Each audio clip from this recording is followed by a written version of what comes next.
How you doing? This is George Senda, the guy from Pittsburgh.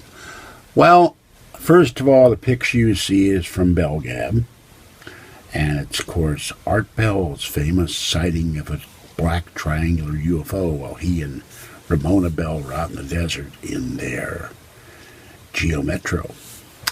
So, I'm amused by this story on Fox, and it's all over the place today. UFO reports, biggest ever, particularly in America, and the Daily Mail slanted it also in the UK. And Sam Monfort, a doctoral student in, now try to read this 3 times fast, Human Factors and Applied Cognition at George Mason University. Now, what the hell is that? And he did a blog, and he reports information from the National UFO Reporting Center, which is moving, by the way, to a missile silo, former missile base. Send the guy a few bucks, because it costs a lot of money to refurbish that base, may take him the rest of his life. Peter Davenport, who's on Coast a lot. But the thing that got me about Monfort, this guy is an expert. He said there have been 104,947 reported sightings on record over the last 100 years. And then he goes, well, of course, you can only report these if you have access to the internet. So I go to Peter Davenport's National UFO Recording Center. Recording Center. He has recordings on there. And what do I see? There's P.O. Box such and such. So, you can write the guy a letter. I saw this. No internet required. And, it's on the left side of Davenport's website with contact information. And it's, National UFO Reporting Center, P.O. Box such and such. And somewhere, wherever it is in Washington, Seattle or something. So how can a guy miss something that obvious? You can write a letter. I mean, people write the Air Force letters today in the government saying they saw a UFO. Of course, there's another old school technology. It's called the telephone. This is old school. It's a wired telephone. They can call the police. They can call the Air Force. They can call their local military organization, whether it's here, Canada, the UK, Mexico, Brazil, and report what they saw. They don't need the internet to report, I saw a UFO. All right, that's the first thing. And then I'm going to talk about something else. I read a story, and I don't know where the link is right now. And it's from Chico, California. And a site in Chico debunked the stories of what happened in Chico, not at the university, which at one time was called the #1 party school, or that they drink enough Budweiser to keep Budweiser afloat. That's another story out there. They're, a shrine to Budweiser, and then there's a garden where it's $1,000 fine if you cut a flower.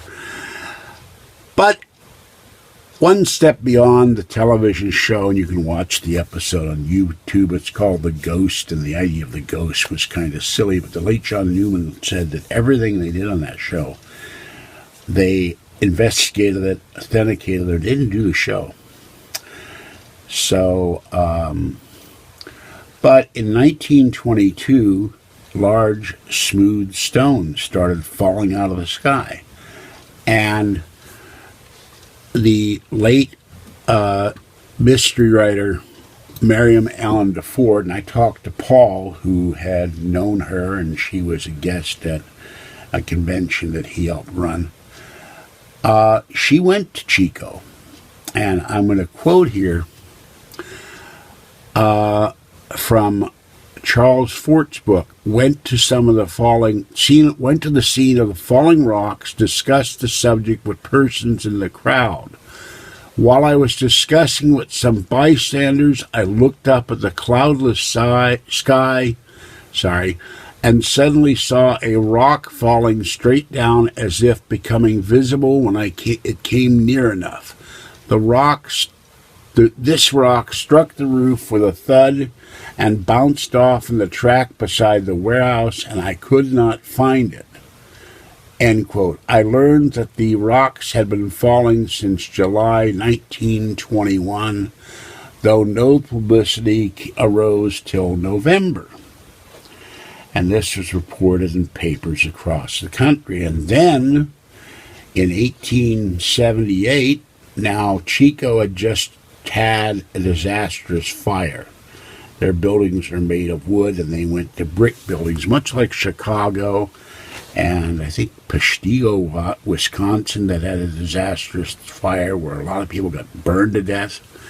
Wooden structure buildings were getting out of style because they burned too easily. So, 1878, September 2nd, New York Times. On the 20th of August, according to the Chico record, a great number of small fishes fell from the sky at Chico, covering the roof of a store and falling in the streets on an area of several acres. Now, these were fresh and saltwater fishes, bass and other things were reported. They fell from a cloudless sky. And here's a story in the same area. Detonations were heard in Oroville on January 2nd, 1887, in the monthly weather review. And in 1885, on March 5th to 6th, a large object of very hard material weighing several tons fell from the sky near Chico. Huge rock falls out of the sky. Another one found at Oroville, March 1885. So something was going on around in Chico, and there's even a haunting I found, but I can't find the particular story of that. So,